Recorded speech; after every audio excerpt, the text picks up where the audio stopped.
En el año 1993, Columbia Pictures presentó la película El último gran héroe, protagonizada por Arnold Schwarzenegger en el papel de Jack Slater y Austin Brian, que encarnaba el papel de un niño de 11 años llamado Danny Madigan. A lo mejor alguno de ustedes la vio o se acuerda de esta película.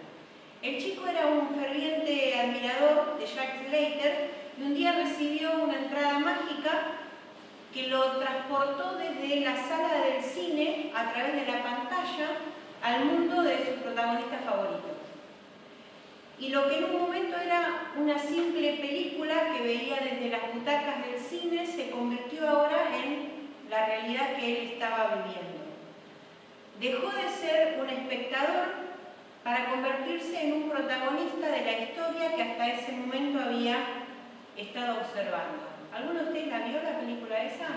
¿Sí? ¿Se acuerdan? ¿Se acuerdan de alguna otra película que hayan visto y les hubiera gustado entrar y ser protagonistas? Algunas no quisiéramos, ¿no? Pero otras por ahí las vemos y uno dice, si pudiera estar ahí, si pudiera entrar. Bueno, pero no vinimos a hablar de películas, así que vamos a pasar entonces a la lectura del pasaje bíblico que nos toca para el día de hoy, que se encuentra en el libro de Isaías, capítulo 64, en los versículos 1 al 9. Isaías 64, 1 al 9.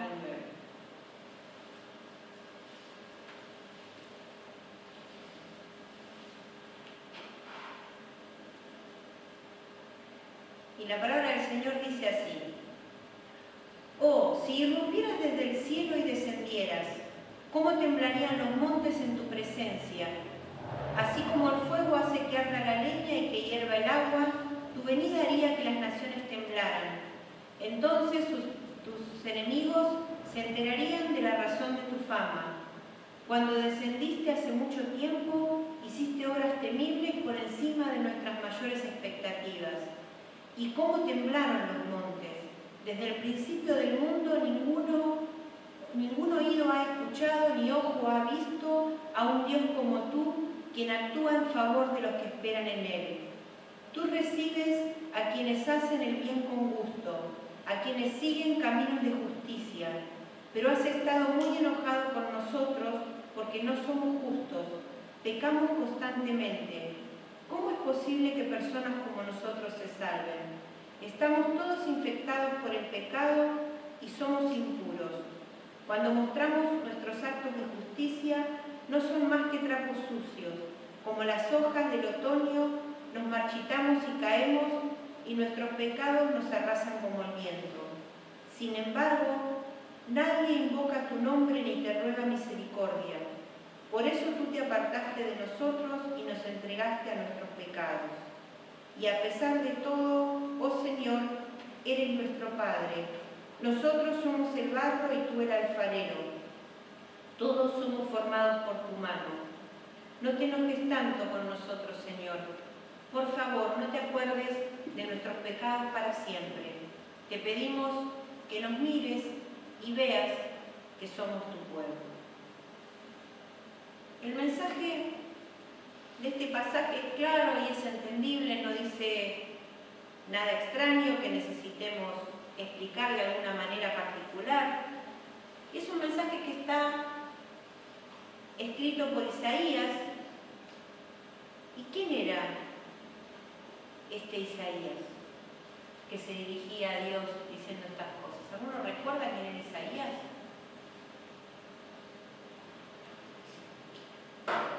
¿Qué era Isaías? Un profeta. Isaías era un profeta. La pregunta es, ¿qué es un profeta? Hoy en día se habla mucho de los profetas, ¿no? La pregunta es, ¿qué es un profeta? La definición del diccionario bíblico dice que un profeta es aquel a quien Dios reviste de su autoridad para que comunique su voluntad a los hombres y los instruya, les enseñe. ¿Sí? ¿Tenemos la definición? Lo leo de vuelta. No dice que un profeta es quien hace futurología. Dice que un profeta es aquel a quien Dios reviste de su autoridad para que comunique su voluntad a los hombres y los instruya, les enseñe cuál es la palabra de Dios. La palabra griega puede traducirse como aquel que habla en lugar de otro y que anuncia las cosas que están por acontecer. Por supuesto que en esos tiempos, igual que ahora, había profetas verdaderos que anunciaban la palabra que Dios quería dar a la gente, y también había profetas falsos. Pero en esa época ellos tenían muy en claro cómo detectar a un falso profeta. Las características para darse cuenta de que un profeta era auténtico era que presentara señales que evidenciaran que era un profeta. Y estas eran que lo que anunciaba realmente fuera palabra de Dios y se cumpliera, y que su vida espiritual respaldara lo que estaba diciendo. Ellos, si veían que la persona que decía traer el mensaje de Dios no respaldaba con su vida lo que decía, automáticamente se daban cuenta de que era un falso profeta.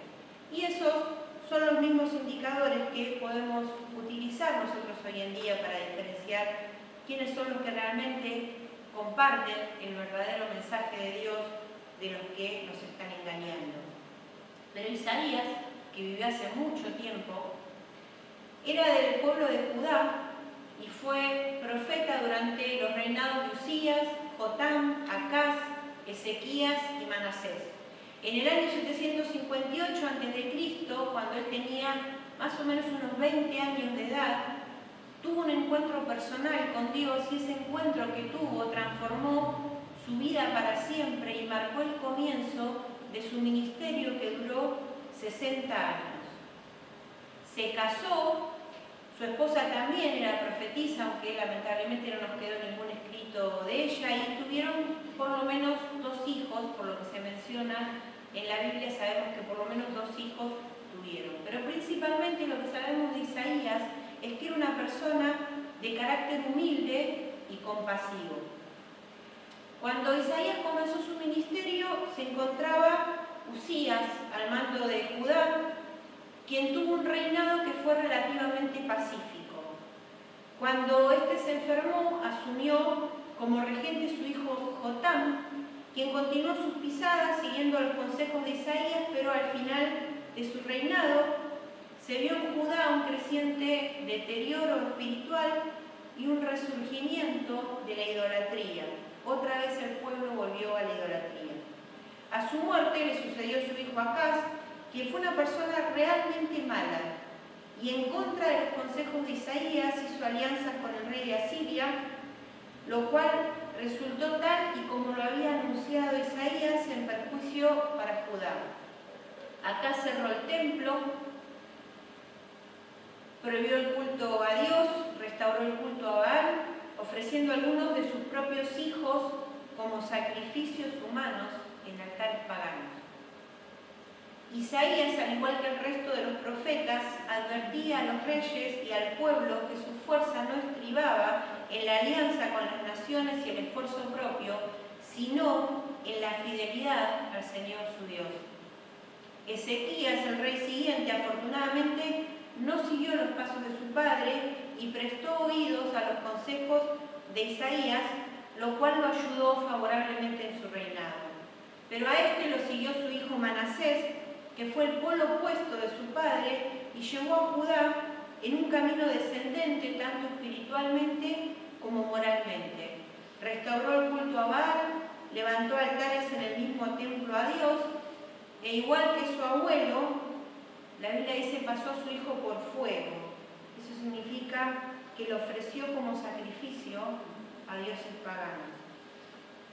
Lo que estaba haciendo Isaías en el texto que acabamos de leer es una descripción de la sociedad en la que él vivía, que en algunas partes se parece bastante a la descripción que podríamos hacer nosotros hoy en día en la nuestra.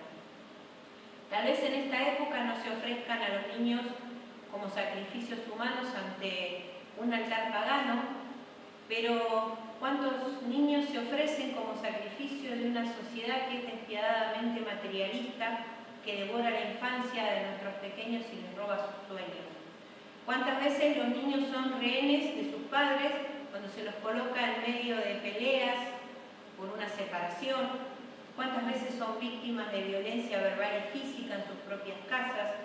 ¿Cuántas veces carecen de alimento necesario que les permita desarrollarse sanamente o no obtienen la educación que se merecen? En los últimos tiempos hemos visto repetidas marchas en defensa de lo que se llama la interrupción voluntaria del embarazo. Pero ¿cuántas marchas hemos visto en defensa de los niños maltratados? Nuestra sociedad no sacrifica a los niños en el fuego, pero pide leyes que los sacrifiquen aún antes de nacer, alegando que son un feto y no una persona. Nuestra sociedad no se diferencia mucho de la que vivía Isaías. Pero Isaías no se queda callado ante lo que sucedía, no se queda esperando a ver qué pasa, no se queda mirando, como podríamos hacer hoy nosotros, las noticias en televisión y luego comenta con otro y se lamenta de las cosas. Toma un rol activo, se involucra y se arriesga. Isaías comprende el verdadero mensaje de Dios para la sociedad. Se dirige a él y le pregunta, le reclama, le pide que intervenga, le demuestra su confianza en él. Se reconoce incapaz, reconoce sus errores, pero a pesar de eso, de todos modos decide involucrarse porque sabe que quien lo respalda tiene el poder para ayudarlo a cumplir su propósito. Se declara barro en las manos de Dios, manifestándose así su disposición a ser cambiado. Por ahí esta imagen no es muy conocida para nosotros en esta cultura, pero para ellos era muy común la imagen del alfarero trabajando sobre el barro. Sin importar qué edad tuviera y sin importar cómo él fuera, sabía que Dios podía obrar en su vida y transformarlo y hacer con él algo totalmente nuevo, como hace ese alfarero que él mencionaba. A veces pensamos que somos tan malos o que hemos vivido ya tantas cosas que no podemos cambiar.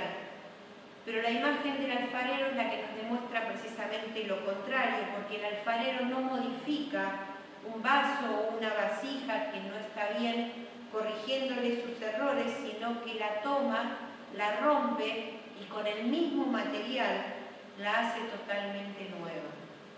Con el mismo material hace algo nuevo y perfecto. Los judíos buscaban un Mesías que gobernara políticamente su pueblo para alcanzar la transformación. Pero el Mesías que anticipaba Isaías proponía una transformación distinta, una transformación desde las bases, desde el corazón de cada uno. Podemos ver a diario en el lugar donde trabajamos, o donde estudiamos, o donde vivimos, un reflejo de una sociedad enferma. Cada vez que se acerca una nueva elección podemos esperar que asuma algún gobierno que milagrosamente solucione todos los problemas, que transforme el país, que elimine la corrupción, que erradique el mal.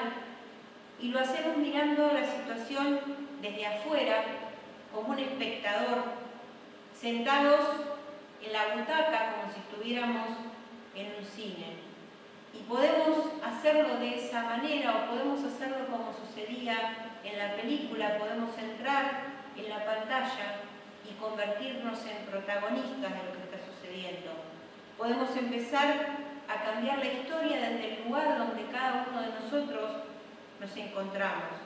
Cada uno de nosotros puede decidir cómo quiere influenciar a los demás, cómo quiere influenciar a los que están a su alrededor.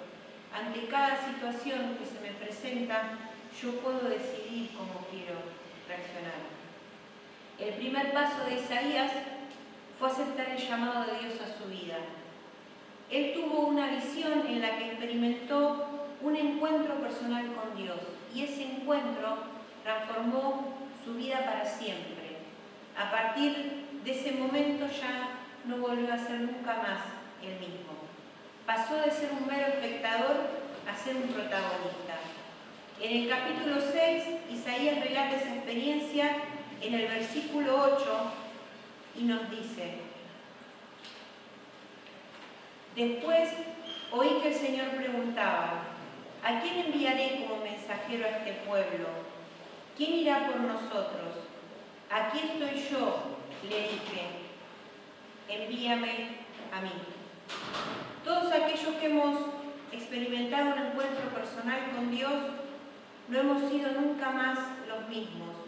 Nuestras vidas han sido transformadas y aunque seguimos siendo humanos, con todos nuestros errores y defectos, en nuestro interior hay un fuego que nos lleva a actuar de una manera determinada, de una manera distinta.